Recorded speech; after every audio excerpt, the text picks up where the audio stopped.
O Startup Weekend, então, ele é um evento mundial. Ele acontece em mais de 150 países, né? É um evento que começou em 2007 na cidade de Boulder, no Colorado, lá nos Estados Unidos.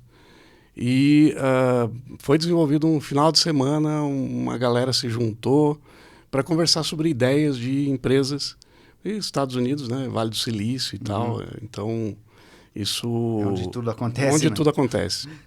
E aí criou-se uma metodologia desse final de semana, então, onde várias pessoas de determinadas áreas se juntam, debatem ali as suas ideias, né? Conversam sobre elas e estipulam ali etapas do ciclo de vida do seu negócio, apresentam isso para alguém validar e essa metodologia ela foi depois patenteada, digamos assim, né? E existe uma empresa nos Estados Unidos que é uma aceleradora, né? Aceleradora de startups, trabalha muito com essa questão de fundos de investimento e tal, chama Techstars.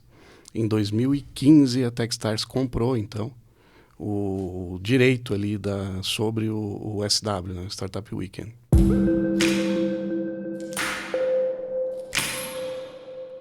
Olá, sejam todos bem-vindos. Estamos começando mais uma edição do Fala Mais, o nosso podcast aqui do oeste de Santa Catarina, onde a gente recebe os nossos convidados para a gente bater um papo, conhecer um pouquinho das histórias e compartilhar conhecimento, né?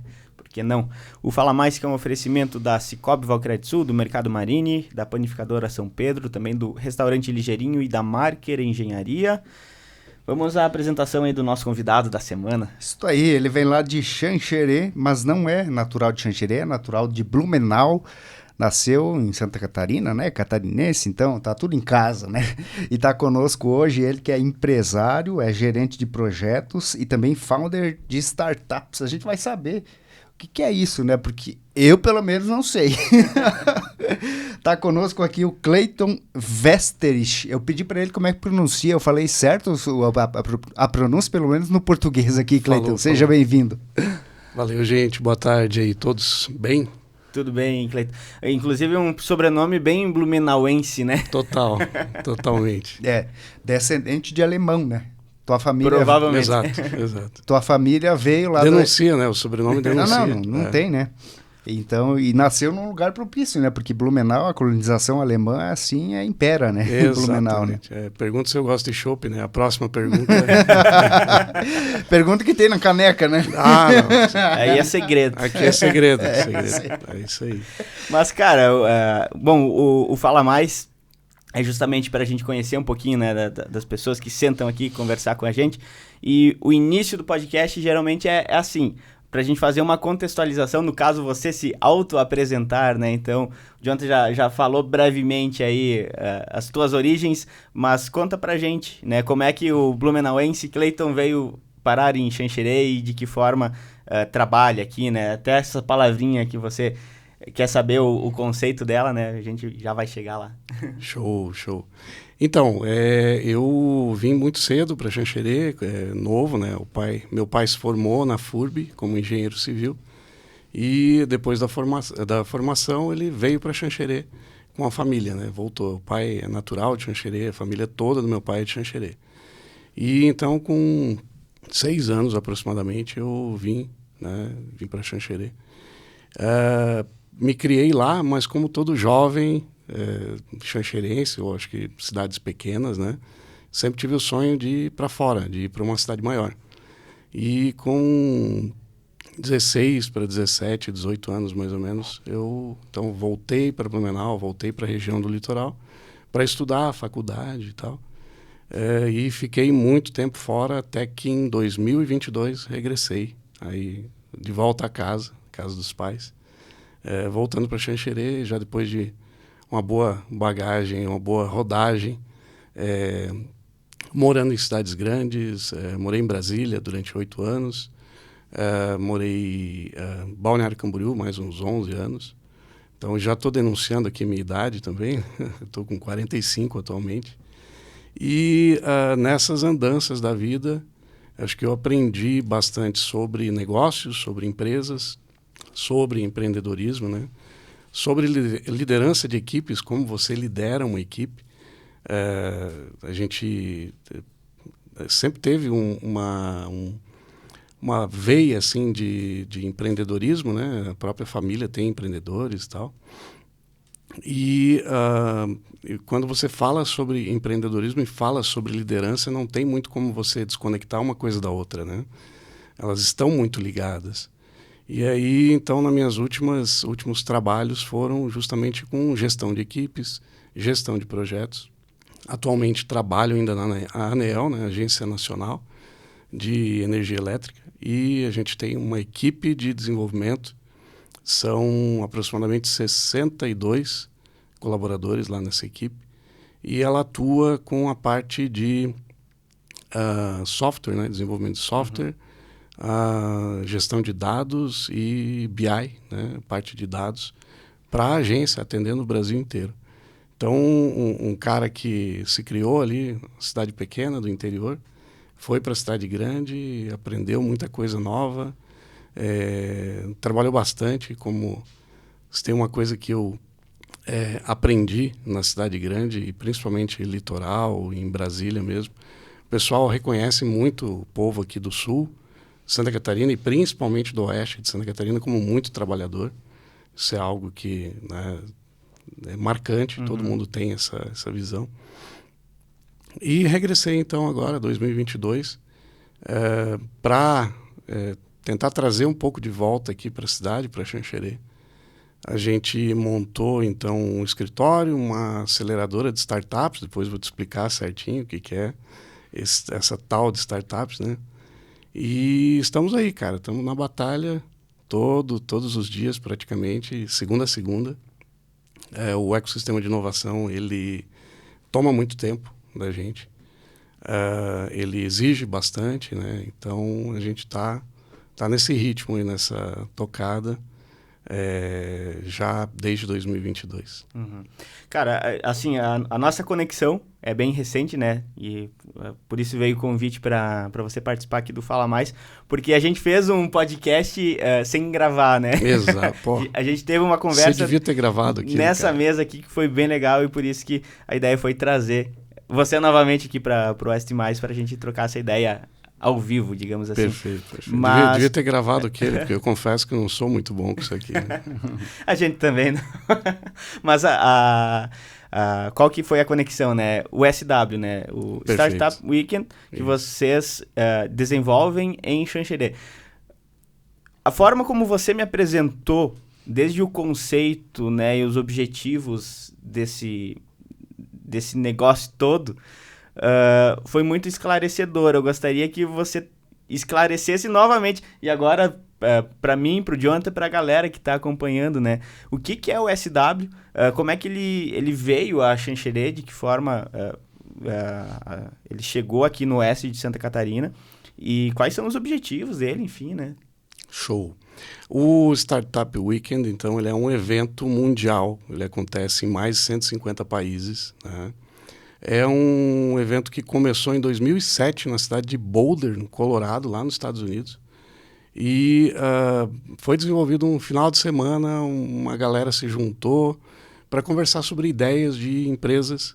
E Estados Unidos, né? Vale do Silício e tal. Então, isso... É onde tudo acontece, Onde né? tudo acontece. E aí criou-se uma metodologia desse final de semana, então, onde várias pessoas de determinadas áreas se juntam, debatem ali as suas ideias, né? Conversam sobre elas e estipulam ali etapas do ciclo de vida do seu negócio, apresentam isso para alguém validar e essa metodologia ela foi depois patenteada, digamos assim, né? E existe uma empresa nos Estados Unidos que é uma aceleradora, né? Aceleradora de startups, trabalha muito com essa questão de fundos de investimento e tal, chama Techstars. Em 2015 a Techstars comprou então o direito ali sobre o SW, né? Startup Weekend. E no Brasil o movimento chegou por volta de 2010, 2011, chegou na cidade do Rio de Janeiro, né? E os primeiros SWs aconteceram lá, no eixo Rio-São Paulo, né? Depois São Paulo até ganhou um pouco mais de protagonismo, né?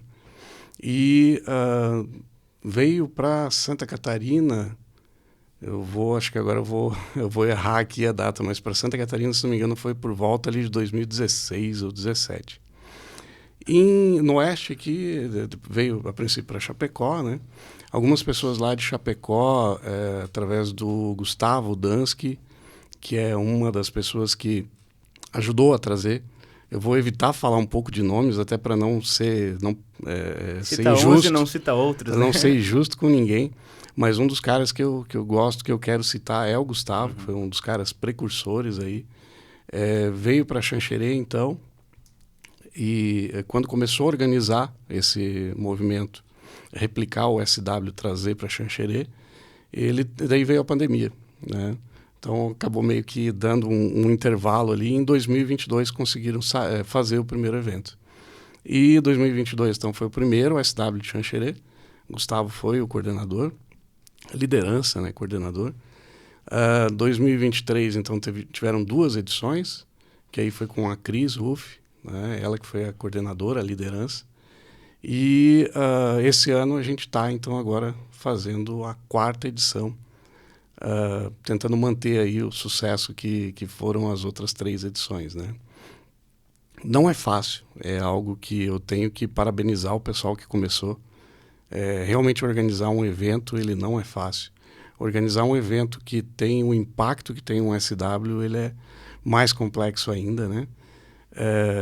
Xanxerê, por exemplo, nas 3 edições, a gente mantém uma média de público aí, acho que na última de 2023, foram aproximadamente 70 pessoas. Quando você fala em mentores, facilitador, equipe de organização, a gente está falando em impactar a vida aí de pelo menos 120 pessoas, né? Então é algo grandioso, eu diria, né? E o que é startup, então, né? O que é essa tal da startup? Startup é um negócio. É quando uma equipe de pessoas, ou pode ser às vezes 1, 2, 3 pessoas, se reúnem em torno de uma ideia que ela visa resolver um problema, resolver uma dor, né? Então ela é um negócio, não deixa de ser um negócio. Mas ela tem algumas etapas ali no seu ciclo de vida que já são muito marcadas, e ela tem um objetivo de ser escalável. A palavra-chave da startup é ser escalável, né? Escala é quando eu, com uma menor quantidade de recurso, eu consigo atingir uma clientela maior. Então, quanto mais eu consigo, com a mesma equipe que eu tenho, aumentar a quantidade de clientes que eu tenho, isso chama-se de escala, né? É isso que toda startup busca. Ser repetível e escalável. São as 2 palavrinhas que todo mundo ouve por aí. E o escalável, então, é sobre isso, e repetível é porque é um negócio que eu consigo repetir ele várias vezes. Então, o SW, voltando um pouquinho ali, né, ele, nessa imersão de 54 horas, de 3 dias, ocorre justamente a reunião de várias pessoas que têm várias ideias para startup, né? Apresentam essas ideias, fazem uma votação para ver quais que são ali mais viáveis ou mais interessantes, aquela que agradou mais. Dividem-se as equipes. Essas equipes vão ter ali o sábado o dia inteiro para conversar, debater sobre essa ideia, validar o problema, criar um MVP. MVP, até que eu comentei contigo, né? A mínima vergonha possível. Tem gente que fala que é mínimo produto viável, mas para mim é mínima vergonha possível. É algo que você tem que colocar no mercado, pelo menos para que a pessoa te dê um retorno, dizendo se aquilo é viável ou não, né?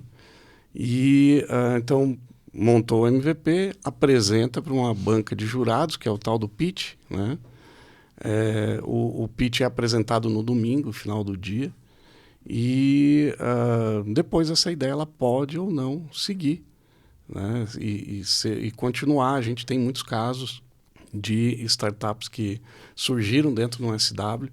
Eu creio que, assim, a nível de conhecimento, acho que Uma das mais emblemáticas é o Easy Taxi. O Easy Taxi surgiu dentro do SW, dentro do Startup Weekend, e se tornou uma empresa de sucesso, né? A gente tem em Xanxerê também startups que surgiram ou que tiveram conexões ali com a equipe dentro do SW, que é a Reset Finanças e a Educoin, né? Também estão ali, eu diria que bem avançadas ali dentro do ecossistema, né, de Xanxerê. E então é um clima de muito empreendedorismo, muita inovação e um networking fantástico durante esses 3 dias. É uma imersão nesse mundo aí de empreendedorismo. Né? E a dinâmica do SW, como é que ela acontece? Você falou ali de um público mais ou menos de umas 70 pessoas que participam. Primeiro, quem que é esse público, né? Qual que é o perfil das pessoas que participam, que se inscrevem para estar dentro do SW? Essa é uma pergunta, vai anotando elas. E dentro dos 3 dias ali, você disse que essa galera ela se reúne em grupos, não necessariamente pessoas que se conheçam, certo? Exato. E aí essas ideias das startups, os conceitos e o que é implementado ali, se tornar de fato uma startup, ela pertence a quem? Pertence ao grupo? Pertence ao SW? Como é que funciona isso? Vamos lá. O SW é aberto para qualquer público. Não tem limite de idade. Quer dizer, limite de idade mínima, né? A gente geralmente é a partir de 16 anos. Mas a gente tem um público variado. Apesar assim de que geralmente as pessoas se reúnem em colegas e vão em conhecidos, geralmente os grupos que se formam são pessoas que não se conhecem, né? Até isso é estimulado de certa forma, para que você vá conhecer gente nova, né? Citar um exemplo aqui, 2023 eu participei, eu e minha esposa, e cada um ficou num grupo. A gente, né? Não sei se é porque ela não aguenta mais ficar comigo todo dia, ou porque realmente acho que a gente resolveu ter experiências separadas, né? Experiências divididas ali. Cada um ficou com uma equipe. E assim, é transformador, né? Isso. Acho que esses 3 dias para a vida de uma pessoa que pensa em empreender, eu diria que ele transforma a tua vida em antes e depois. E essas equipes, elas são definidas, tem algum critério para definição? É livre escolha de cada participante? A princípio, livre escolha. Só quando as equipes ficam muito grandes que a gente tenta diminuir, encolhe um pouco as equipes para que não fique, por exemplo, uma com 12 e outra com 3 ocupantes. Né? Então, a princípio, é livre escolha. Geralmente são quantas equipes formadas? Falando, por exemplo, 2023, a gente teve lá 50 e poucas ideias, mais ou menos, que foram apresentadas pelos 68 participantes. E foram depois para organização, para montagem das equipes, 10 ideias. Então, assim, é um percentual limitado. A gente procura manter equipes entre 5 e 8 pessoas, né? E a quantidade da banca de mentores ali que vai apoiar também no evento, ela se baseia na quantidade de pessoas que a gente vai ter por equipe e a quantidade de equipes que a gente vai ter. As ideias daí, cada participante apresenta a sua ideia? É ilimitado também?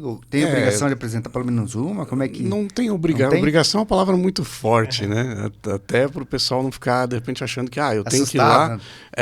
Eu não queria apresentar a ideia. Me deram uma ideia e eu fui lá e apresentei, né? Então é liberado, realmente. A gente vai respeitar a tua decisão de não apresentar, mas nós vamos te encher o saco para você apresentar, porque faz parte. Você ir lá e apresentar o pitch é interessante.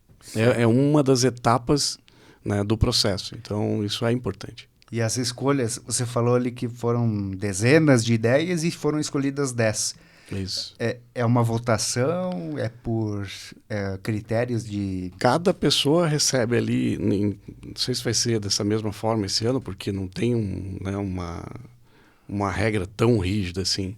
Mas 2023, por exemplo, cada um recebia um selinho, uma etiquetinha, ia lá e colocava as que foram mais votadas foram escolhidas. Então é uma espécie de votação. Né? Mas Cada um apresenta, tem uma pessoa que faz a captação ali dessa informação, o nome da startup, qual que é a ideia principal e tal, quem que apresentou a ideia, coloca-se lá num mural, numa parede, cada um vai lá, vota as mais votadas, a gente vai dividir de acordo com a quantidade de pessoas, né? Então, se tiver 70 pessoas, a gente vai trabalhar com 10 grupos de no máximo 7. Então, é feita essa divisão, né, aproximada aí. E aí, então, formam-se os grupos em cima das 10 ideias que foram mais votadas. Sim. As ideias em si, elas são... Talvez a minha pergunta vai estar equivocada aqui, mas elas são ligadas a projetos atrelados à tecnologia, ao digital, exclusivamente, ou não? Não é essa a questão. O pessoal confunde um pouco quando se fala em startup, se fala de ecossistema, de inovação, Tá muito com atrelado. aplicativo. Isso. Web. Geralmente Mas não necessariamente, né? Pode ser um outro... O aplicativo, ele é uma forma da startup se tornar escalável e repetível. Então, ele é um meio, né? E não um fim.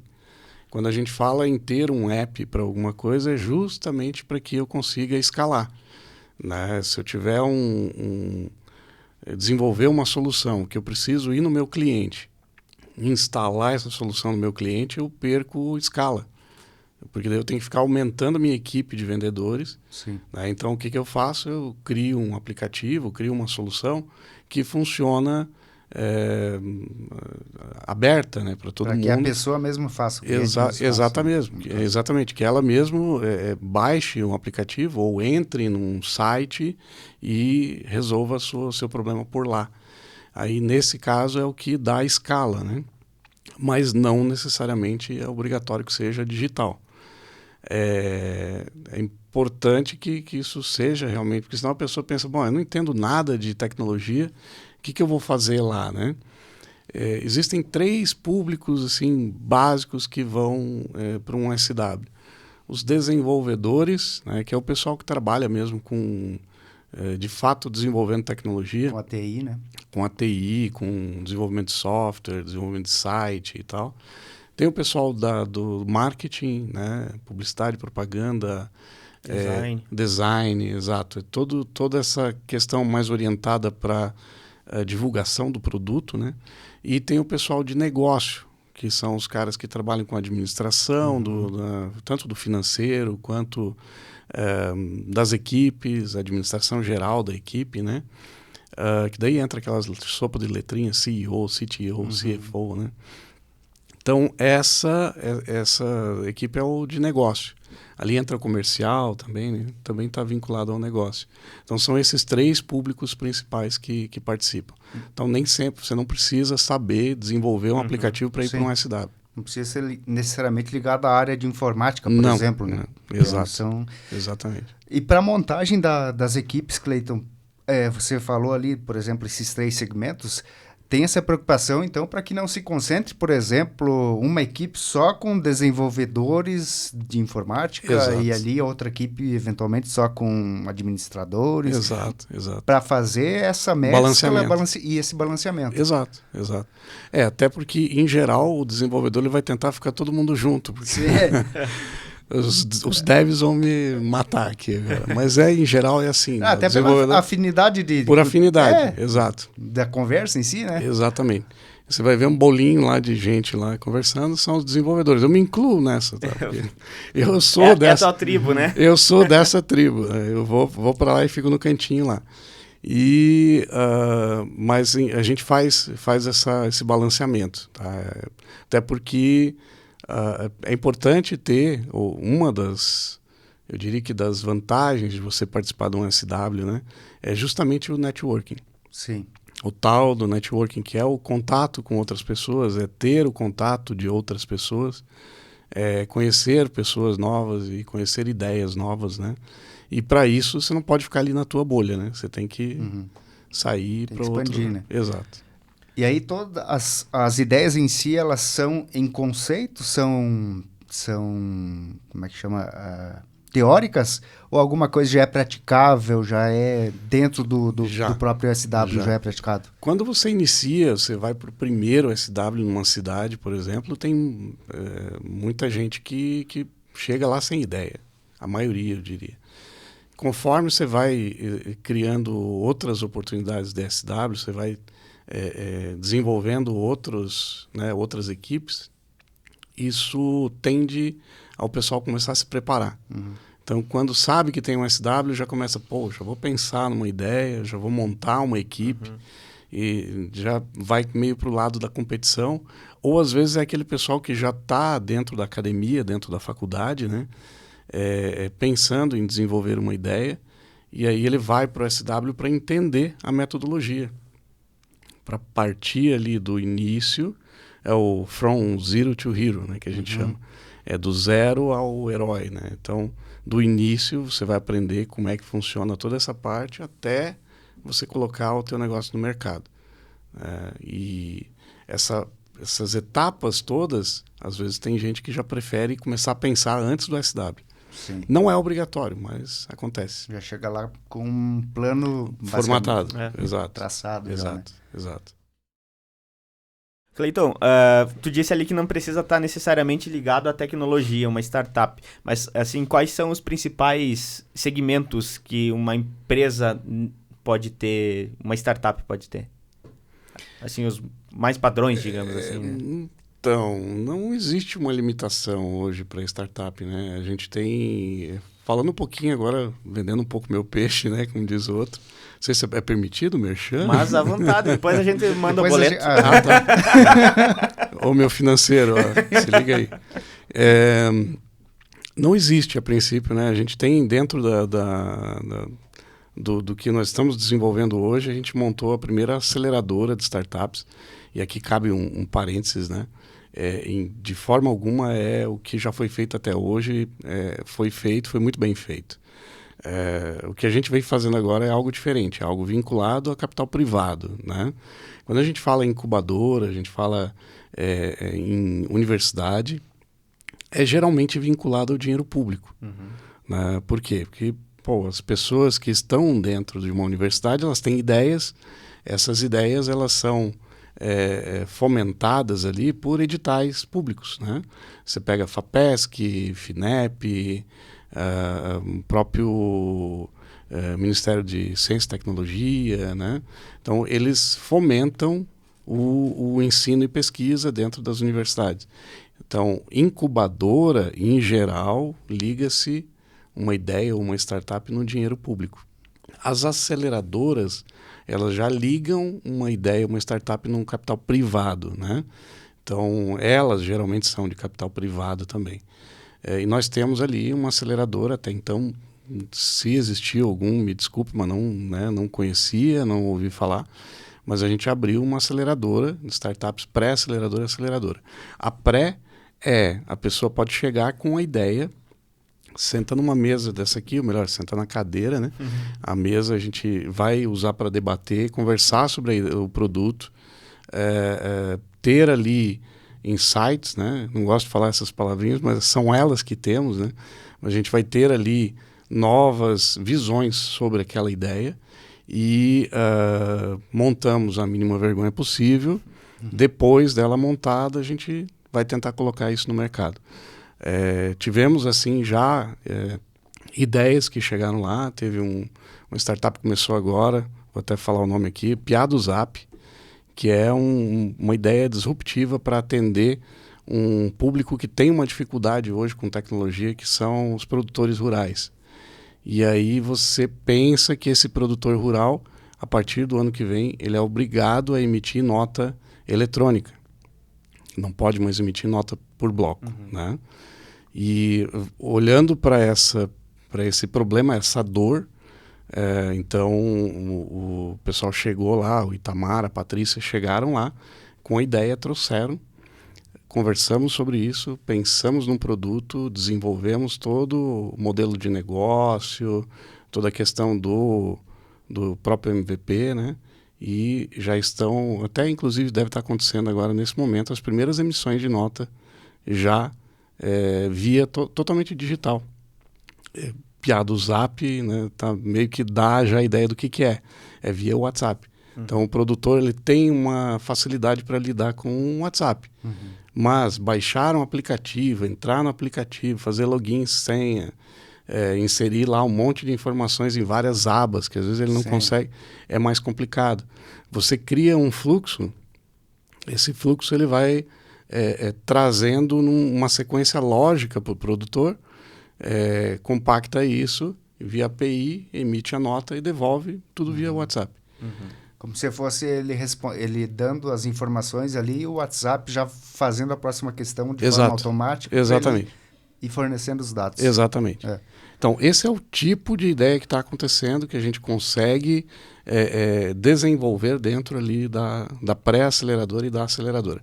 E aí agora falando em áreas, né, que tipos de empresa, não há limite.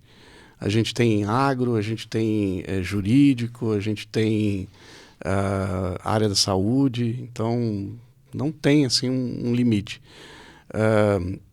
Participamos do projeto Nascer do Sebrae no ano passado também, que é um projeto meio que vinculado ali à existência das startups. Então saímos de um SW 2023, que ocorreu em setembro. Em outubro já estava abrindo as inscrições para o projeto Nascer, que é um programa de incubação ali de startups. E por exemplo, nesse Nascer que teve do ano passado, uma das ideias, acho que era de São Miguel do Oeste, era o desenvolvimento de um foguete. Então, não é um aplicativo, né? Já quebra aquela questão. Isso não existe limite para qual tipo de área, de setor que a gente vai atender com uma startup. Sim. Inclusive, tu falou do foguete, né? É tratada como uma startup e a empresa que fez os foguetes da ré lá, né? Do Elon Musk. Sim. É Starlink. A startup, ela não são só pequenas ideias ou pequenas empresas. Existe um momento da vida dela que ela vai deixar de ser uma startup e ela vai ser uma empresa comum. Mas existem startups aí que chamam de unicórnio, né? O pessoal, na linguagem ali, nos termos do ecossistema de inovação, unicórnio é quando ela atinge 1 bilhão de valor, né? Então, não há esse limite de até tanto eu sou startup, de tanto de faturamento para cima, não sou mais. Né? Não tem essa questão. Porque se tu for parar para pensar, tu consegue enquadrar, daqui a pouco, muitas empresas que são mundialmente conhecidas hoje, por exemplo, Facebook, falando de redes sociais, o próprio WhatsApp, né? O Instagram, né? Talvez o Google lá atrás, né, cara? Spotify. O Spotify, assim. O Spotify tem uma série, inclusive. Os streaming que hoje se disseminaram demais, né? Mas teve o primeiro, né? E então... A maioria deles já foram startups. Porque assim, nasce com uma ideia que você não tem nenhuma certeza de que vai dar certo. Exato. E acaba... E a outra palavra, agora você falou bem, outra palavra que está muito interligada ali ao ecossistema e às startups. A startup, fundamentalmente, além de ser repetível e escalável, ela vive num ambiente de incerteza total. Sim. Né? E isso faz com que você tenha que criar mecanismos para superar essa incerteza. Mas elas podem ser tanto ideias inovadoras, assim, de, por exemplo, a questão do Spotify ali que tu falou, né? Então era algo que não existia, né? Era um conceito que foi criado pela marca, né? Depois. Mas ela também pode ser situações de melhorias, de um produto que existe, um serviço que existe, e você veio com uma ideia inovadora para modificar aquilo. Perfeito, exato, pode ser também. Inclusive acontece bastante, né? Tem um formato aí para empresas, geralmente para empresas maiores, né? Que trabalham com processos. Então, toda vez que a gente vai trabalhar com um processo dentro de uma empresa, você pode fomentar o surgimento de startups que eventualmente fazem o spin-off. Lá vem eu de novo com aquelas palavrinhas em inglês. O spin-off, que é quando eu tiro aquele processo, transformo num negócio dentro da própria empresa. Sim. Pega uma característica, digamos, né, do negócio. Exato, lá e transforma exatamente. um negócio novo. Ou, às vezes é um fluxo de processo que eu tenho ali que eu vou desenvolver de uma forma disruptiva, diferente, e aquilo, além de continuar atendendo a minha empresa, ela vai se tornar um novo negócio dentro da minha empresa, né? Imagina o seguinte, chão de fábrica. Você tem lá uma produção de uma peça de metal. E aí, eventualmente, você tem um custo X, você analisa esse custo, olha para ele e fala, eu vou tentar desenvolver uma forma de fazer isso mais barato. E aí, essa forma, ela pode se tornar uma startup e essa ideia, ela pode virar um produto separado da tua empresa, que vai continuar atendendo a tua empresa, né? Isso é uma metodologia que se aplica em empresas que de todo tamanho também, mas em geral empresas maiores elas estão mais abertas para fazer isso. Elas reconhecem a importância de ter no profissional a capacidade ali de estar analisando processos de forma crítica, né? E o intraempreendedorismo e tal, quando essa empresa reconhece isso, ela vai atrás de um projeto desse. Ela busca uma parceria, busca um mentor, busca o Sebrae, busca uma outra startup, né, para desenvolver essa metodologia ali dentro, para encontrar ideias, formas novas de fazer o que ela já vinha fazendo de um jeito mais econômico, mais rápido, né, alguma coisa nesse sentido.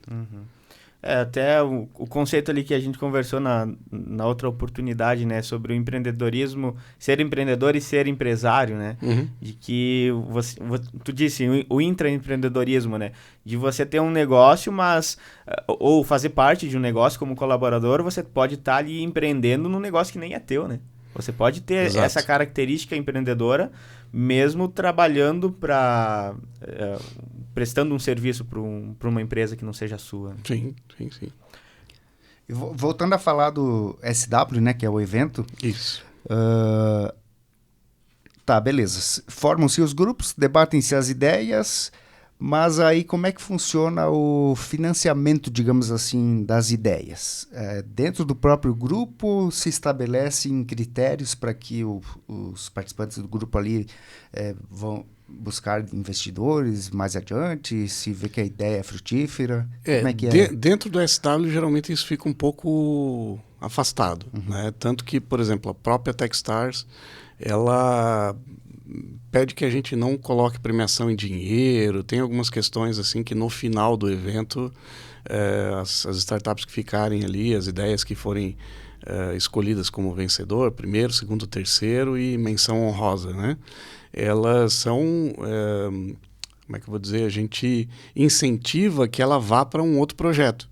Que ela vá, por exemplo, para um nascer do Sebrae, que ela vá para, se forem acadêmicos, que ela procure a incubadora dentro da faculdade. Se não forem acadêmicos, que ela procure uma aceleradora, que é para conseguir transformar aquela ideia num negócio de fato, né? Então, dentro do SW não se preocupa muito assim com essa questão do investimento. Mais em desenvolver a ideia Exato. e qualificar ela ali, se é aplicável, se é rentável, no caso. Exatamente. É validado, né? Então, não basta ter a ideia, né? E aí tem algumas questões que são importantes, né? A ideia, por exemplo, ela não vale nada, né? Por si só. Não vale nada. Nenhuma ideia vale nada, né? Outra questão que a gente fala bastante é não se apaixonar pela solução, porque quando você se apaixona pela solução, você tem um viés, você acha que aquela solução resolve tudo, mas não é você que vai falar se ela resolve ou não, né? Quem vai dizer é o mercado. Então você não pode se apaixonar pela ideia, você tem que se apaixonar pelo problema. E aí a ideia para você não importa, cara. Sim. A forma que você vai resolver aquele problema é meramente um acessório. Encontrou o problema, se apaixona pelo problema, até você resolver ele de fato. Então esse é o principal, né? O que brilha o olho, né? E tem várias questões, não vou dar muito spoiler aqui também, porque quem quiser saber como é que funciona isso de fato tem que participar do SW. É emocionante, cara, não tem outra palavra para falar assim. Eu acho que é emocionante participar dos 3 dias chegar no final do domingo, você apresentar a tua ideia independente. Claro, sempre todo mundo quer, a gente é competitivo por natureza, né? Mas, independente disso, né, cara, aquele final ali, a energia que todo mundo colocou naquele final de semana é transformador, de verdade. E voltando a falar da aceleradora, cara, você disse ali que as pessoas elas podem buscar a aceleradora para colocar o seu projeto em prática. Perfeito. Mas, na prática, como é que funciona essa questão ali do meio de campo que a aceleradora faz? Qual é o papel dela nesse sentido? Então, a aceleradora também é um business, né? Também é um negócio. E aí quando ela absorve uma ideia dessa para entrar ali naquele ciclo ou para ser acelerada, né? De novo, são fases. Você tem a pré-aceleração e aí básico, né? Eu vou fazer praticamente o que é feito lá no SW, só que de uma forma muito mais demorada. Então, vamos analisar o mercado. A gente vai passar uma semana analisando o mercado, né? E quando fala a gente, é porque a gente pega junto também. E essa análise ela é feita de acordo com algumas premissas, né? Então, nós temos ali startups do agro trabalhando com X produto. Hoje, enquanto essa startup estiver ali ainda com a gente, e a gente está num ciclo de acelerar essa startup, a gente não admite outras startups entrando naquele mesmo produto, né? Nada impede, você vai encontrar aceleradoras maiores que, tanto faz, pode vir, venha todo mundo. Só que ali a gente está desenvolvendo uma ideia totalmente nova e disruptiva também. A gente está desenvolvendo um ecossistema, né, com várias startups que atendem vários produtos. Então, uma questão diferenciada, né? Não é em todo lugar que você encontra isso, mas não deixa de ser um negócio, né? Então, ali tem custos, esses custos eles são repassados para cada startup que está ali dentro, e aí dentro desses custos você tem registro de marca, registro de domínio para o site, abertura de CNPJ, endereço fiscal, tem uma lista grande de custos ali envolvidos, né? Então a startup chegou como pré-ideia, na verdade, ela vai ali para dentro, a gente trabalha em cima disso. Tem desenvolvedor? Não tem, então a gente vai plugar com um desenvolvedor, né? Então são várias possibilidades aí. Não existe uma caixinha, pacote já previamente definido, né? Depende da situação de cada exato. negócio, no caso. Né? Exato. Chegou um negócio, está todo formatado, pronto, aí ele já vai para aceleração. Eu não preciso mais validar, de repente já está pronto, já está no mercado. Aí é networking puro. Então aí a gente... Aí a busca por investidor, pode ser, aceleração? Exato. Pode ser essa pode ser uma das etapas, né? Nem toda empresa, nem toda startup, ela quer um investidor. Sim. Né? Até porque nós temos uma sequência de dinheiro do melhor para o pior. Né? O melhor dinheiro que eu posso ter dentro de uma startup, qual que é? Sim, na tua visão. É o dinheiro gerado por ela própria, né? Mas o dinheiro do cliente. Né? Sim, do cliente, né? Eu colocaria um ainda antes. É o dinheiro de um edital, é o dinheiro do governo. Esse é o melhor dinheiro, né? Porque geralmente, se eu vou para um FINEP, eu entro num fundo e eu vou realmente... Assim, quando fala dinheiro do governo, cria-se um certo tabu, né? Vai pendurar no governo, não sei o quê. Só que é o seguinte, o governo tem editais abertos. O FINEP, em 2024, tem 2,6 bilhões de reais para investimento em inovação. Através de vários projetos. Tem projeto ali com Itaipu, tem projeto com faculdade, e esse dinheiro está disponível, né? Já está lá empenhado para aquele gasto e cabe à startup fazer um estudo se o que ela está desenvolvendo atende aquele edital, e ela vai lá e recebe esse aporte de dinheiro a fundo perdido, por exemplo. É uma grana que você não precisa devolver de volta. Né? Você só tem que dar contrapartidas, né? E aí... Eu ia te pedir, você fala assim, a startup pode ir lá e tentar parte desse recurso. Mas ela por si só, ou esse é um dos papéis de uma aceleradora? Pode ser um dos papéis. Veja bem que sempre pode ser, né? Assim, não é definido que seja. Hoje existem no mercado empresas específicas, especializadas em entrar em editais. Certo. Elas pegam toda a tua documentação, pegam toda a tua ideia, montam todo o teu projeto e entregam para o edital. Então, não necessariamente a aceleradora vai fazer. Mas, se a pessoa chega com essa demanda, a gente consegue atender. Né? Conseguimos atender esse ciclo de vida todo. E aí, seguindo na degrauzinho ali do dinheiro melhor, né, para o pior. Então, o melhor dinheiro é o do governo de um edital, esse que vem a fundo perdido, né? O segundo melhor é o do cliente, óbvio, é aquele que eu já consigo, porque eu já estou, além de receber dinheiro, estou validando o meu produto. O terceiro melhor dinheiro é o do banco. Né? Por último, eu vou para o investidor. Né? Exato. É preferível ir no banco, financiar, pegar o dinheiro emprestado, colocar no meu negócio, porque eu não estou diluindo o meu negócio. Porque se tu arruma um investidor, tu vai arrumar um sócio. Exatamente. Né? Nesse sentido. Né? Essa é a questão. Né? Então você vai arrumar de alguma forma um sócio. E você trazendo esse sócio aí, cara, tu fica pendurado, né?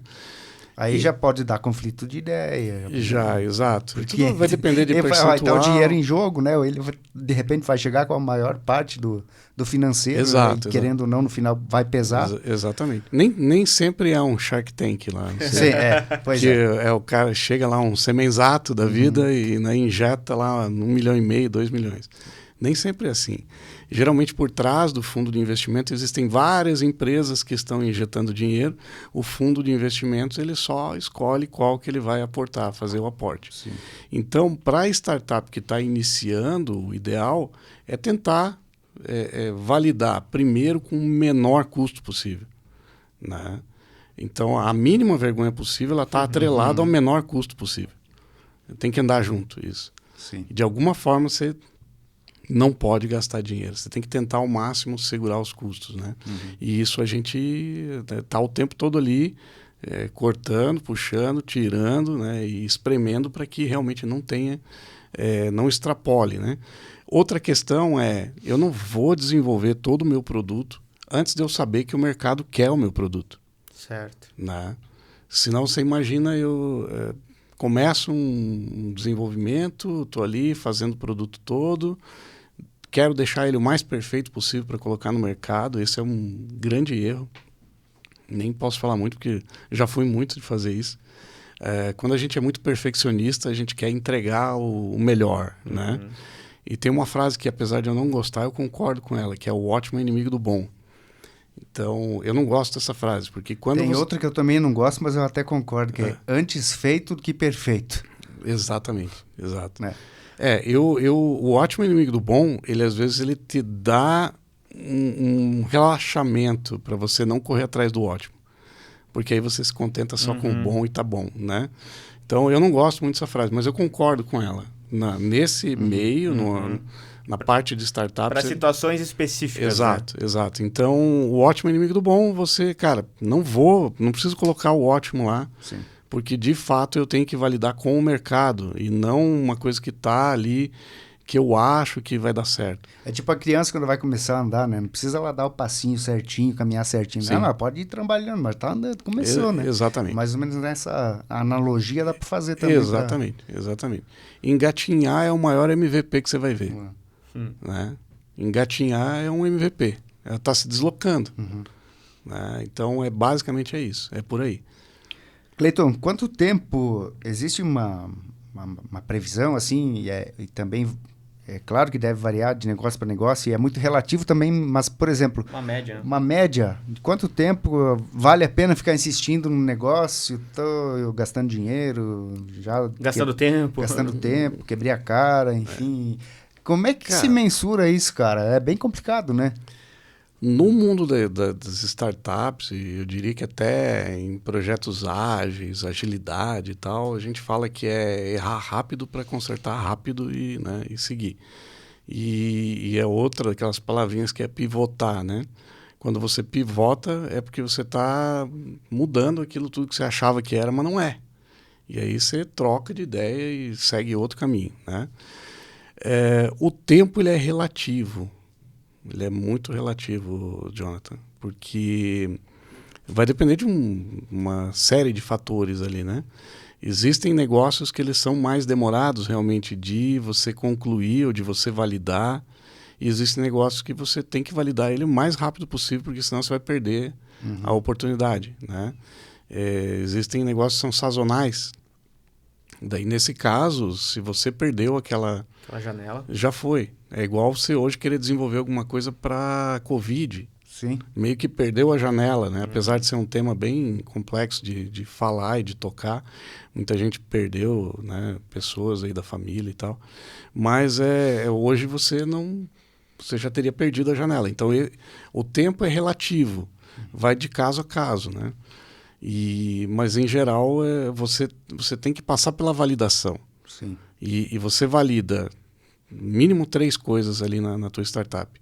Você valida o teu produto, você valida o teu modelo de negócio, você valida o teu cliente o tempo todo, né? Então isso, você tem que ver se aquele cliente é o cliente certo. De repente você não está apostando no cliente errado. E tudo isso é a base de experimentação. Você experimenta o tempo todo. É um grande ponto de interrogação, né? Mas com um foco, um objetivo, de que aquilo se transforme num negócio. Sim. Cleiton, voltando a falar do SW e do público do SW, né? Você falou mais ou menos ali que não existe questão de faixa etária e tal, essas questões. Falou mais ou menos o perfil das pessoas que vão, né? O tipo de profissional. Mas outro perfil que eu também gostaria de trazer aqui são pessoas que estão entrando no mercado, que estão se reposicionando no mercado, que já participam de uma empresa... e querem abrir outro negócio, expandir os seus negócios? Em geral, o maior público são os dois extremos. É quem está entrando e quem está se reposicionando. Esse é o maior público. Mas a gente tem também pessoal que já é empresário e quer aprender uma forma nova de desenvolver o seu negócio, né? De alavancar ali o seu negócio. Eu sou realmente um fruto disso, porque eu vinha de uma forma totalmente diferente, trabalhando com uma empresa de consultoria e tal. Em 2023, participei lá e isso abriu minha cabeça de um jeito, apesar de já trabalhar com inovação há muitos anos, desde 2016, 2017, lá em Brasília ainda, né? Eu fui gerente de inovação e de tecnologia de uma clínica lá na área da saúde. E, assim, independente disso, ainda em 2023 eu pensei, cara, eu preciso me reciclar para algumas ideias, alguns formatos, né? E aí veio o SW, a gente está falando de 1 ano e pouquinho, e isso disparou o que a gente conversou até da última vez, que fez com que eu encontrasse o propósito. Muitas pessoas trabalham assim, tipo, vários anos da sua vida sem ter um propósito. Só o propósito único é financeiro e pagar conta, né? Chega um momento que você fica cansado disso. E aí o ideal é que você busque um outro propósito que não seja o financeiro. Eu já vinha há algum tempo fazendo isso, né? Buscando esse tal desse propósito. E em 2023, participando ali do SW, foi disruptivo. Eu pensei, não, eu quero... eu estava um pouco afastado em questões de inovação e tal, e eu quero voltar a trabalhar com isso, eu quero voltar a impactar pessoas por meio do empreendedorismo, por meio das próprias startups, né? E eu imagino que não tenha outra forma de você conseguir impactar tanto a vida de uma pessoa que não seja proporcionar para ela a ferramentas que façam ela se tornar um empreendedor. Sim. Eu acho que isso é o principal. E isso acabou se tornando o propósito. Né? E por isso que veio ali, finalzinho do ano mesmo, a gente já montou o escritório, abriu um escritório de uma sala pequena, começaram a chegar startups, começaram a chegar ideias. A gente está recebendo um feedback muito bom de todo mundo que está ali girando, que está passando ali, né, com a gente todos os dias. E já estamos trocando de sala, agora estamos indo para uma sala de 300 metros quadrados. Ou seja, né, tá dando certo, e aí é você unir questão de negócio, porque é um modelo de negócio também, a gente não faz isso só por filantropia, faz isso porque também é um negócio, e agora com um propósito bem definido. Né? O público que participa, ou que pode participar, no caso, né? É de todo, você já falou ali, né, das idades, da faixa etária, mas também das regiões, é de todo o Brasil, é aberto? Não, é aberto. Não... É aberto. E geralmente vem pessoas de outros estados também, de longe? Só quando é o pessoal que veio de fora, mas está morando ali. Né? A gente tem essas situações também. Porque o SW ele acontece edições em outros locais. Em várias cidades. Ele acontece em edições regionais. Sim, né? Então... Mas curiosidade, Santa Catarina é o estado do Brasil que eu acho que mais acontece SW. Né? O que mais assim, trouxe essa questão e abraçou a causa, né? Porque é uma causa, tem toda uma causa por trás, assim, não é não é um evento com fins lucrativos, né? De forma alguma. A gente tem um evento que nós temos ali uma inscrição na faixa de 100, 120 reais. Primeiro lote saiu com 99 reais e agora está 119, então de 100 a 120 reais. E que dá para a pessoa que vai todas as 7 refeições que ele vai ter. Sim, né? Não cobre nenhum custo. Não cobre nenhum alimento. Não cobre alimentação, sem contar deslocamento de mentor, hospedagem de mentor, facilitador, toda a parte de som, decoração e tal. E cabe também um agradecimento, né, a todos os patrocinadores. A gente nenhum evento teria ocorrido até hoje, né, do SW. Eu diria a nível estadual, com certeza, nacional.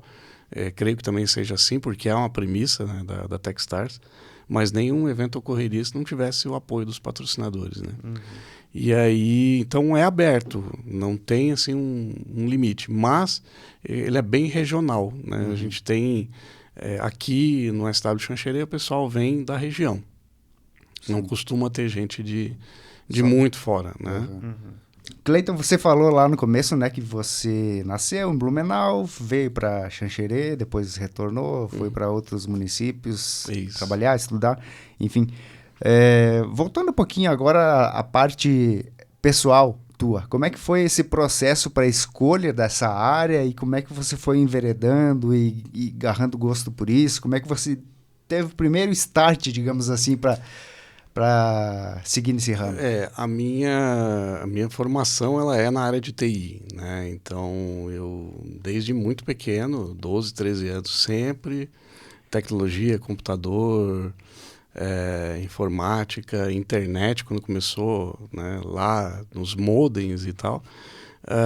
E aí, cara, eu tinha uma paixão por isso, principalmente pelo hardware ali, o hardware é a parte que você pode bater, né? Parte física, né? Isso. Aqui dá para desmontar, você né? pode chutar, bater, jogar no fogo. O software é aquele que você só pode xingar. E então, cara, eu sempre tive uma paixão por isso. E não tinha outra possibilidade, apesar de que eu até pensei, cogitei outras áreas e tal, mas não tinha outra. Sempre foi tecnologia, TI, sempre foi minha paixão. E cara, que assim, desde que eu me conheço por gente, eu trabalho com tecnologia, apesar de já ter feito outras coisas, né? Mas sempre tive aquele pezinho na TI. Tentei ir para outra e acabei voltando. Não conseguia trocar de área. A nomenclatura do seu curso? Da graduação, é gestão de tecnologia da informação. Então, o que difere, cara? Porque assim, tem muito curso, muita graduação ligada à área de tecnologia, né? A informática, de modo geral, né? Eu lembro lá, 20 anos atrás, tinha o tecnólogo em informática, que era um curso técnico, não era uma graduação, né? Mas aí tinha ciência da computação, tinha, enfim, um monte de coisa, né, cara? Então, por exemplo, o que difere desses cursos para o curso específico que tu fez? Em geral é porque ele trabalha mais específico mesmo, né? Então, quando você faz uma ciência da computação, você tem um horizonte muito mais amplo de possibilidades, né? Você acaba não focando em nenhum deles. Certo. Você pega um cara que vai para a ciência da computação, cara, ele vai fazer ali todo tipo de banco de dados, várias linguagens de programação, vai aprender código, vai aprender um pouco de gestão, vai aprender tudo. Vai aprender a montar o computador, desmontar. Aprende redes, aprende hardware. Né? Eu não sei como é que está hoje em dia o currículo, mas antigamente tinha. E quando você busca uma graduação tecnólogo, algo mais focado numa área, é porque você já tem aquela ideia do que você quer seguir. É igual hoje existe graduação, por exemplo, para banco de dados, né? Então você sabe que você quer seguir trabalhando com banco de dados. E essa é uma linha de segmento, de raciocínio, né?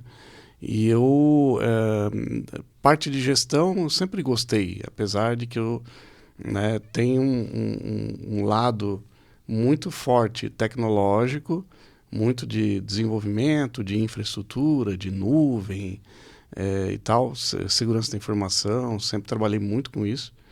Fui consultor durante muitos anos e por isso que eu morei em várias cidades grandes, porque trabalhava muito com isso. Trabalhava muito, viajava muito também. Viajei em vários locais do Brasil. Mas eu gostava de gerenciar equipes, né? Eu achava, eu tinha para mim, a ideia para mim era que eu conseguia extrair o que tinha de melhor de cada profissional e colocar aquele profissional nas melhores equipes. Sim. Né? Porque os times, eles são... Você pega, por exemplo, hoje a ANEEL. A ANEEL tem lá 60 e poucos colaboradores. A gente monta vários squads, vários times, né? Esses times, eles são responsáveis por tocar projetos específicos. Lá, um desenvolve um sistema para protocolo digital, outro desenvolve um painel. Agora que teve o negócio lá de São Paulo, né? Aquele evento climático lá com 3 milhões de pessoas sem luz. A gente está desenvolvendo, já estava em desenvolvimento, agora foi acelerado, meio óbvio, né? Painéis para controle justamente dessa demanda de atendimento de chamados das distribuidoras. E isso então você monta uma squad que vai atender aquela demanda, né? E eu tenho uma facilidade, pelo menos eu acho que tenho, né? De colocar as pessoas no lugar que elas deveriam estar. Porque as equipes são multidisciplinares. Então, você pega ali e esse contrato da ANEEL, onde a gente atua, ele atualmente é totalmente home office, 100% remoto. Sim. E a gente tem profissionais, cara, no Brasil inteiro. Então, São Paulo, Minas Gerais, Brasília, Rio Grande do Sul, Santa Catarina. Cara, tem gente lá. Nordeste tem acho que uns 20% das pessoas moram lá. E aí, Salvador, Bahia e tal para cima, tem bastante gente também. Há uma dificuldade inicialmente, para quem não tem essa aptidão, né, de analisar perfil comportamental, analisar onde a pessoa vai, onde você consegue extrair o melhor daquela pessoa. E justamente porque o hábito cultural das pessoas é muito diferente. Você pega o cara ali do Rio Grande do Sul conversando com um cara lá da Bahia, os dois no mesmo projeto, na mesma equipe. Às vezes o que um fala o outro não entende, né? É muito particular de cada região. Então você tem que ter esse tato na hora de montar as equipes. Então eu sempre fui puxando para o lado apesar de ser técnico, né? Eu puxei bastante para o lado da gestão. Fui ali para gestão de projetos, gestão de equipes, né? E a minha graduação também foi nessa área. E esse teu retorno para Xanxerê, para trabalhar nessa área de inovação, né? O que você vislumbra, não só para ti, mas para Xanxerê, para a região oeste como um todo? Porque tu disse, as pessoas de fora veem os oestinos com esse perfil de trabalho e tal, mas muitas vezes o perfil mais do trabalho, da questão do agro, né? Essa situação ali que criou a nossa região. Mais braçal mesmo, né? Exato. E essa parte de tecnologia, de inovação, querendo ou não, mesmo a gente estando globalizado, a gente tendo acesso, né, literalmente na mão, se for o caso, ainda assim a nossa região, principalmente nas cidades menores, a gente sente um certo distanciamento. Não sei se você tem essa mesma percepção. Com certeza. Quais são os caminhos, o que você vislumbra assim, de evolução para essa área de inovação aqui para a nossa região, para que ela seja mais desenvolvida? Eu vou citar um pouquinho aqui de um trabalho de mestrado que o amigo, inclusive que está numa startup lá dentro, que é o professor Itamar Ferronato, lá da UNOESC, lá de Xanxerê também. O estudo de mestrado dele é justamente sobre os mais jovens que saem do campo, esse êxodo, né, que estão saindo, e quais são, Itamar me perdoa se eu estiver errando aqui a tua pesquisa, e quais são as formas de manter ele na propriedade. E a tecnologia é uma dessas formas, né, de você tentar segurar o pessoal mais novo no campo. Porque senão nós vamos ficar dependendo de máquina. Né? Eu diria que isso para tudo. No futuro você começa a pensar aí os carpinteiros, né, que vão estar, né? Vai ter que ter uma máquina que você coloca uma árvore numa ponta e sai do outro lado um móvel, porque ninguém mais quer trabalhar com carpintaria, né? Então a inovação ela surge ali para de repente dar esse apoio, com formas de fazer diferentes, né? Formas de fazer novas e para tentar segurar talvez essas pessoas, e para facilitar também, né? Acho que uma grande mola propulsora aí é a facilitação. Então, hoje em dia a gente quer facilidade em tudo, né? Eu quero uma facilidade de colocar um texto lá e uma inteligência artificial corrigir esse texto e me devolver ele bonitinho, né? Então isso é uma facilidade. Acho que a inovação a gente não tem como frear, não tem como parar, mas a gente consegue moldar para que lado a gente vai direcionar, né? E o futuro aqui para a região, a gente tem o objetivo de ser um braço de apoio. Em primeiro lugar é o braço de apoio mesmo, né? De que forma? No primeiro momento é aumentando a quantidade de startups que a gente tem, mas não só por ter, né? Com qualidade. Então, realmente aumentando a educação, o ensino dessas pessoas, explicando como funciona, apoiando, muitas vezes até de forma voluntária, né? sem custos inicialmente, apoiando para que surjam essas ideias, em parceria com a universidade, com o governo, porque tem que acontecer, isso tem que ser um trabalho a várias mãos e tem que ser um compromisso de todos, né? Acima de tudo, que cada um que estiver participando desse movimento coloque seus objetivos pessoais em segundo plano, né? E trabalhe em cima de um objetivo comum. Então, se a gente quer ver a nossa região, Amai, Xanxerê, Ponte Serrada, Abelardo Luz, Xaxim e por aí vai.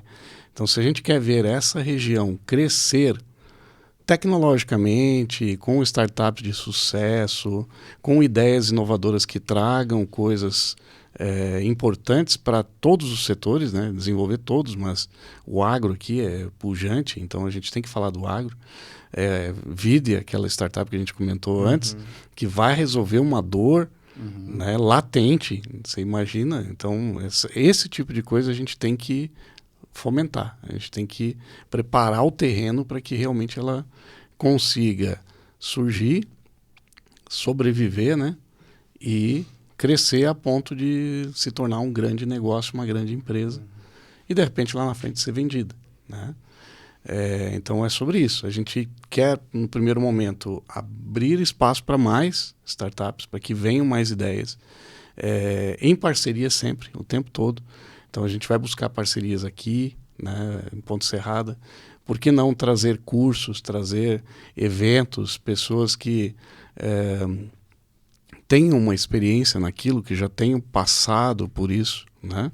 Além do SW, porque o SW é a ponta, é o início. O SW é a faísca. A gente chama bem isso mesmo, de faísca. É a faísca que inicia, que starta o processo, né? Mas essa faísca, se você soltar essa faísca no meio de um piso, não vai pegar fogo em lugar nenhum. Então, o que a gente tem que fazer é realmente não deixar morrer lá no SW. Terminou o SW, cara, vem o próximo, já estamos organizando o próximo. O próximo SW que vai ter em Xanxerê vai ser um SW voltado para o agro, temático, né? Então, já para a gente ter essa conexão ali com empresas do agro. Por que não fazer um SW aqui em Ponte Serrada, né? Acho importantíssimo, a gente tem que buscar essas alternativas. Tem pessoas que estão na organização, que são daqui de Ponte Serrada, e acho que é importante isso. Então, nesse primeiro momento, cara, é realmente abrir as portas mesmo, e trazer mais gente, criar mais pessoas falando sobre isso. Porque muita gente você chega e fala sobre startup e ninguém sabe o que é.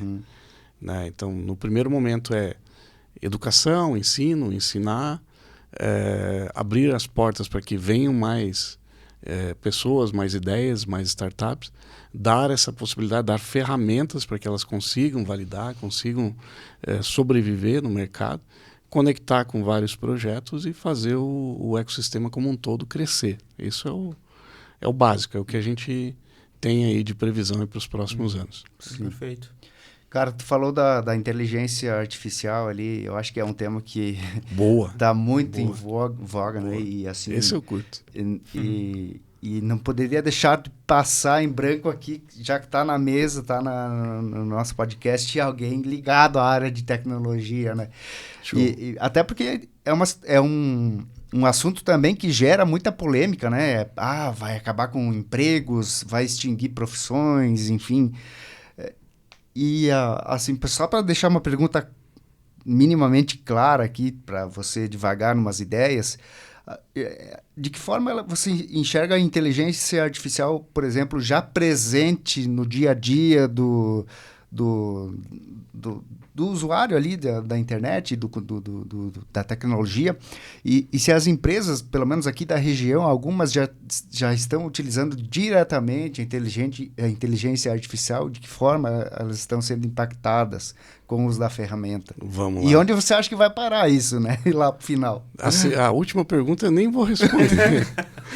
Eu acho que não sei se eu seria a pessoa mais certa para responder isso.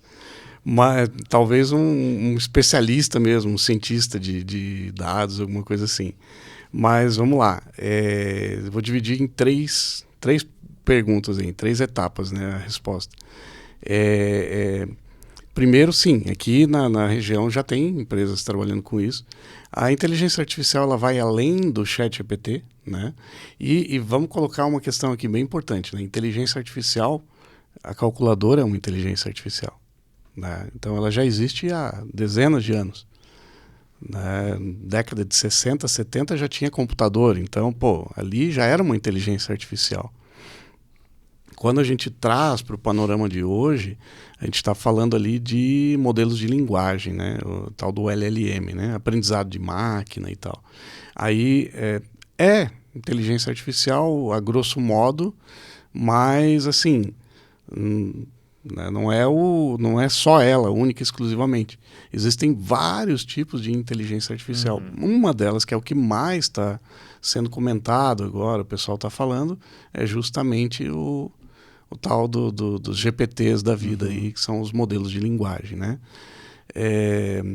O que é o GPT? Né? O GPT nada mais é que um cálculo matemático que diz a probabilidade de uma determinada palavra ser a ideal para ele colocar naquele momento. É só isso. Um GPT não consegue ter uma senciência, ele não consegue ter um sentido de, poxa, isso que eu estou falando aqui vai dar ruim. Né? Eu estou me segurando aqui, por exemplo, para não falar um palavrão. Sim. Por quê? Porque vai para o ar isso aqui, então eu tenho essa consciência, entendeu? Para um GPT, ele vai calcular a probabilidade da próxima palavra, o próximo token, né, ser o ideal ou não. Eu não vou tentar não entrar muito na parte técnica, mas a gente jogou uma grande massa de dados para ele, um grande volume de informações. Ele lê aquelas informações, através de uma pergunta que eu faço, ele calcula a probabilidade que a resposta dele vai estar correta. Até então aí não é nada de diferente do que a gente já tinha até hoje. Mas esse arcabouço, na verdade, foi alimentado ou ele se alimenta do que existe na internet? Ele foi alimentado no início. Os primeiros modelos foram alimentados. Eu pegava um grande volume de dados, jogava para ele e falava, estuda isso aqui. Sim. Né? Em foram alguns modelos ainda avançados para que daí depois eu pudesse passar por vamos falar em ChatGPT, que é o que todo mundo usa, né? Para que eu pudesse passar na versão paga, porque não são todas as versões, pudesse passar para o ChatGPT informação. Dá uma olhada nesse site aqui e resume ele para mim. E aí o GPT responde com um resumo, né? De novo, com base num cálculo matemático. Ele calcula, a velocidade que ele faz isso é óbvio, é impressionante. Mas o que ele faz não é tão impressionante para quem é da tecnologia. Sim. Porque nada mais é do que eu pegar um volume de dados e... Tem um algoritmo trabalhando por trás. Exatamente. Ali, né? Você imagina o seguinte. Você falou que eu podia devagar, agora vamos longe. Imagina o seguinte. A gente tem uma banca de médicos num hospital. E aí você tem pacientes que chegam.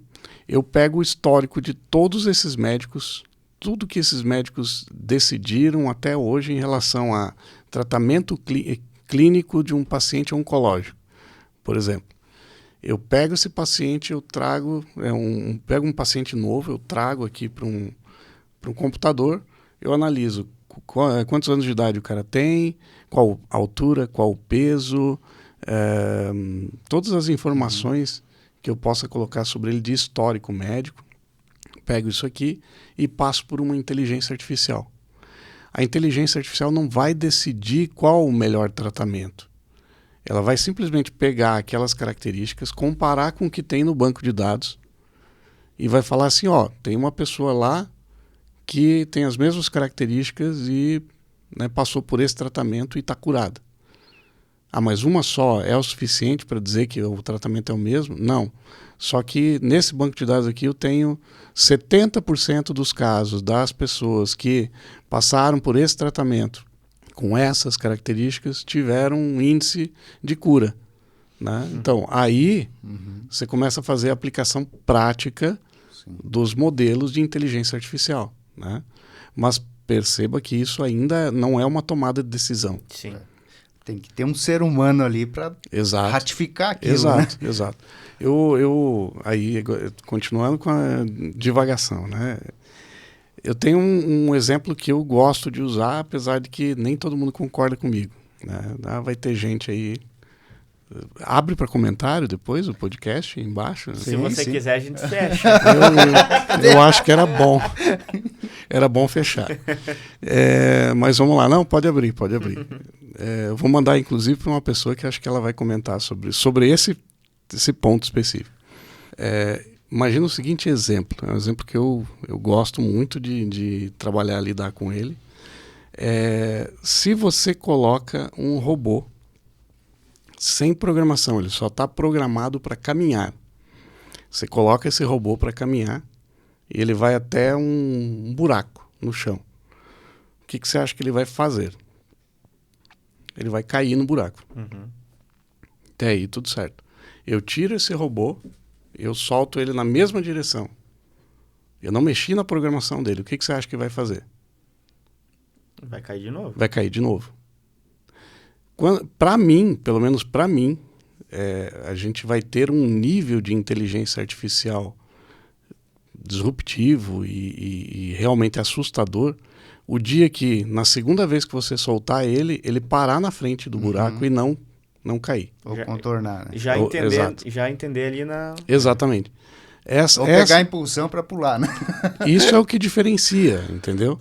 Porque se eu tiver que programar ali a IA para justamente fazer alguma coisa, eu estou dando para ela diretrizes ali, né? Então eu estou falando, pega esse banco de dados aqui e me diz o que é uma análise de dados. Para mim, e é aqui que talvez eu vou falar uma coisa meio, né? Para mim, isso é análise de dados. Inteligência seria quando ele, né? Mas talvez, vamos lá, a inteligência por trás do que, o que as informações que eu posso ter de uma forma artificial. Legal, beleza. Mas seria algo mais ou menos assim. Então, se eu soltar ali um robô sem programação, eu não estou falando para ele que lá na frente tem um buraco e que se ele vê um buraco ele tem que desviar.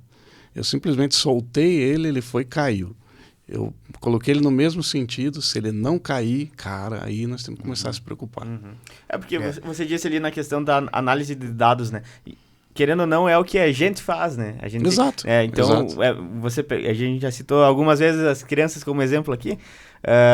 Ela precisa ter uma certa vivência para descobrir que ali é um buraco e ela vai cair, né? Perfeito. Seria mais ou menos a mesma situação. Seria chegar num estágio em que a máquina se programaria de forma automática, digamos assim, sem a necessidade de um ser humano ir lá e digitar código, não, né? Executar um programa lá que... Exato. É que são gatilhos, né? Se você imagina o seguinte, uma criança cair, ela vai sentir dor, na próxima vez você não precisa falar para ela não vai, ela não vai, entendeu? Porque ela automaticamente já colocou aquela informação. O comando é dela mesmo, exato, né? Não tem, se não fosse assim, né, as crianças, você teria que o tempo todo estimular, mas não é isso que acontece. Ela sozinha começa a aprender coisas através da observação e tal, né? É justamente isso. Se eu tiver que programar, até aí tá tudo certo. Sim. É um grande processamento de dados, tal, que me facilita muito a minha vida, legal, ajuda bastante. Agora, a hora que a coisa atingir um nível, né, que eu não precise mais programar para ele começar a tomar decisões e ter consciência de que existe. Aí a gente precisa começar a se preocupar. Né? Acho que daí já passou do ponto que deveria se preocupar. Não, mas a própria tecnologia, né? Essa questão ali da inteligência artificial que ganhou palco agora, você mesmo disse que é uma inteligência artificial, a calculadora lá de décadas atrás. Exato. Que levou o homem à lua. Mas... o avanço tecnológico ele é muito assustador, né? Sim. De você ver ali a exponencialidade dele acontecer, né? Sim.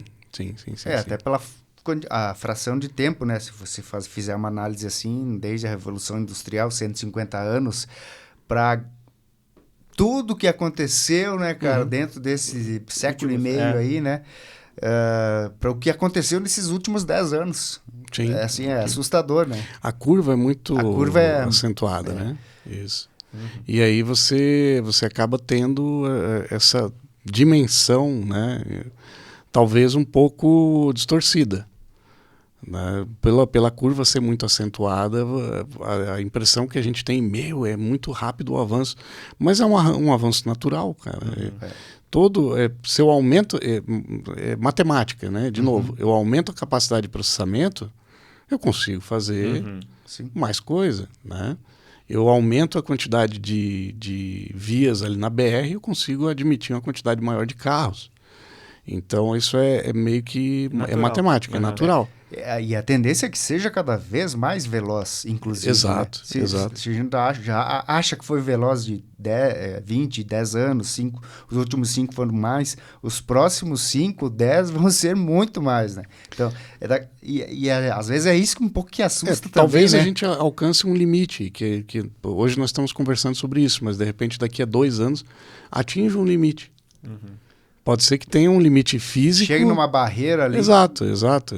Talvez demore um tempo até para... E esse limite a gente pensa, poxa, mas não era para ter em 2 anos sei lá, progredido o dobro? Por que agora não está progredindo mais tão rápido? Para a tecnologia, essa visão que a gente tem de avanço tecnológico, ela não é linear. Né? Você não consegue garantir que daqui a 2 anos, apesar de que existem cálculos matemáticos falando isso.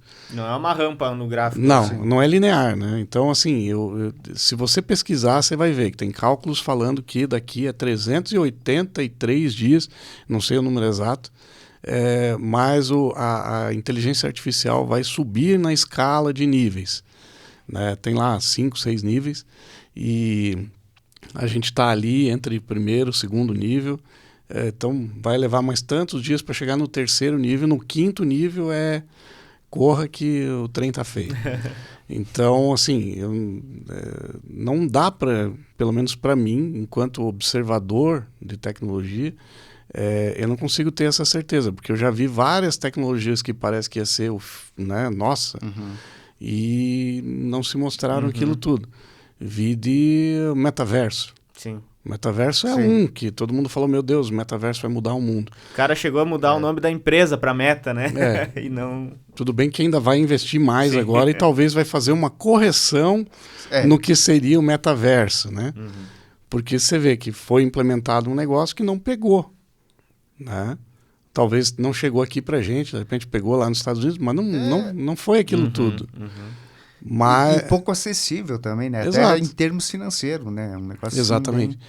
Então, e quando você fala em metaverso, há, sei lá, uns 15 anos atrás, já tinha sido lançado um piloto, que era o Second Life, lá uma vida que você tinha, similar ao metaverso que o pessoal começou a implementar e que agora está mudando por força financeira, né? Sim. Pô, gastei dinheiro aqui, não vou jogar fora meu nome de novo agora.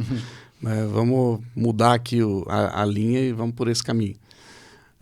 Então pode ser que a gente atinja realmente um limite físico, um limite imposto. De repente o pessoal fala, vamos ter que segurar por aqui isso. Tem alguns países aí que estão fazendo.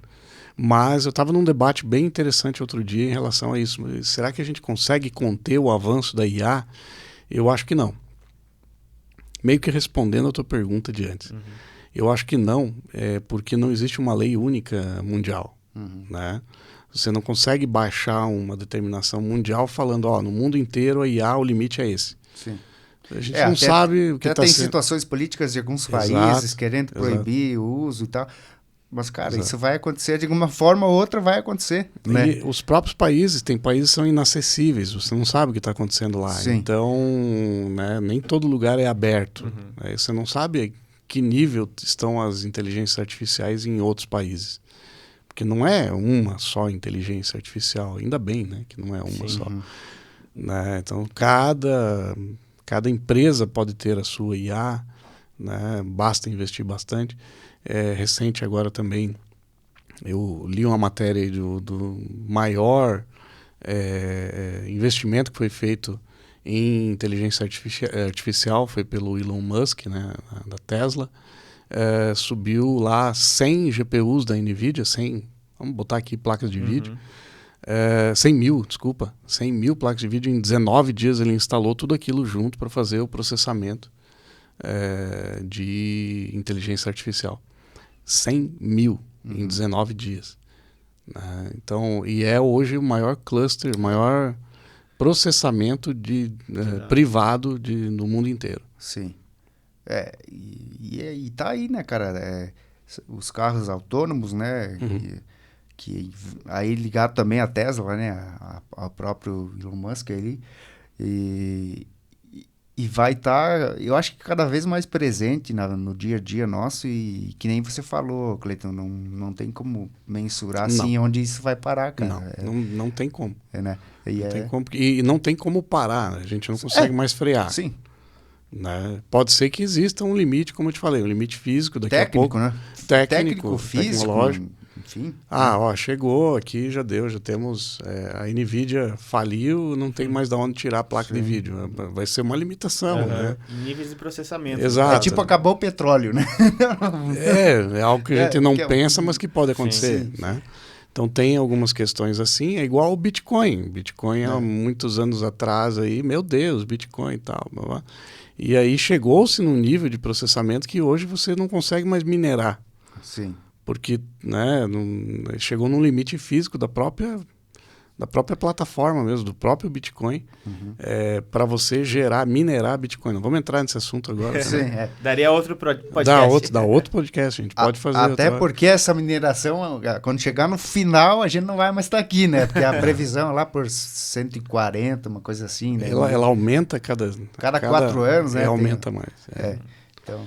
Mas, assim, falando de processamento, falando de inteligência artificial, falando de tecnologia, sim, é um avanço cada dia, né, mais absurdo. E não tem como a gente imaginar ou prever para onde vai chegar, até pela própria característica dela, né, que é de não... Sim. Assim, a gente não consegue limitar em todos os lugares ao mesmo tempo. O que tem que acontecer é a gente não se meter dentro de uma caverna, né? Fechar os olhos para o que acontece de inovação, enfim, de evolução e ir se adaptando, né? Na medida do possível ali para a gente não ficar para trás, né? Globalmente falando. Mas... Saímos do SW, vamos até a inteligência artificial e Bitcoin. Tá bom, tá boa essa coisa. Baita bate-papo. Cara, é um papo assim que daria para ficar horas e horas, né? Se a gente for puxando os assuntos aqui, ampliando o leque, porque é um negócio assim fascinante e por mais que a gente converse, né, Cleiton, entra naquela palavra lá, divagação, né? Porque tu não vai chegar numa conclusão, né, cara? Tu vai criar hipóteses ali, mas não vai chegar numa conclusão. E o que eu falei, tudo que eu falei aqui, cara, nada é a lei, entendeu? São pontos de vista e as pessoas precisam entender isso. O meu ponto de vista é esse, e é esse hoje. Amanhã pode ser que eu me convença de outra forma. Então, é isso aí. De certa forma também é complexo. Mas legal. Cara, agradecer demais tua presença aqui no Fala Mais, tua vinda aqui, te parabenizar também, né, por essa trajetória, por tudo que tu construiu e segue construindo, né, e fomentando, incentivando também que outros construam. Ótimo. E desejar sucesso para ti, né, na lida aí do profissional, pessoal, enfim, também, né. E mais uma vez, obrigado por estar presente aqui no Fala Mais, trazer um pouquinho dessas ideias aí e bater um papo conosco. Perfeito. Eu que agradeço, cara, a oportunidade, o espaço, né? Sempre é bom a gente estar, apesar de eu não ser muito tranquilo com relação a isso, a podcast, não é a minha praia. Eu espero que tenha conseguido aí de alguma forma esclarecer as dúvidas, apesar de que às vezes a ideia vai para um lado e volta para outro. Deve ter ficado algumas perguntas aí sem responder, mas fica para uma próxima, com certeza a gente tem bastante coisa para conversar ainda. E vamos lá, vamos para cima. Me coloco à disposição aqui de vocês e de quem tiver alguma dúvida pode entrar em contato. Que o objetivo é esse, realmente, tanto com a SW quanto com a aceleradora, né? Impactar a vida das pessoas de alguma forma, através do empreendedorismo.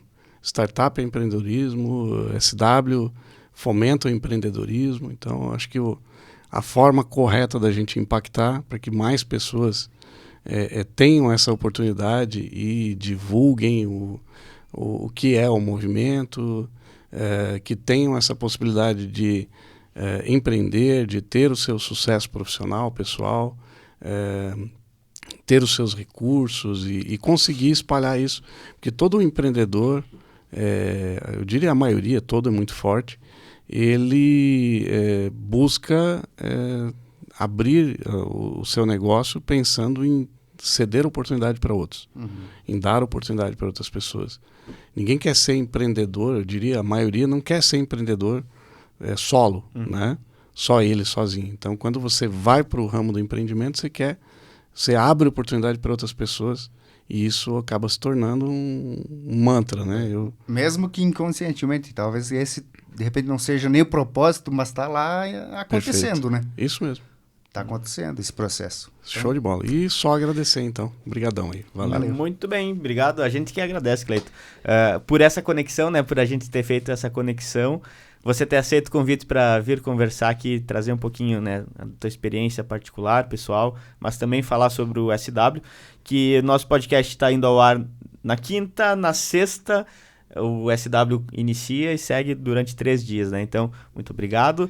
Obrigado a vocês que nos acompanharam. A gente vai deixar linkado no Instagram a rede do Cleiton também, quem quiser fazer a conexão direto com ele, curtam o vídeo no YouTube, se inscrevam no canal, caso não estejam inscritos, né?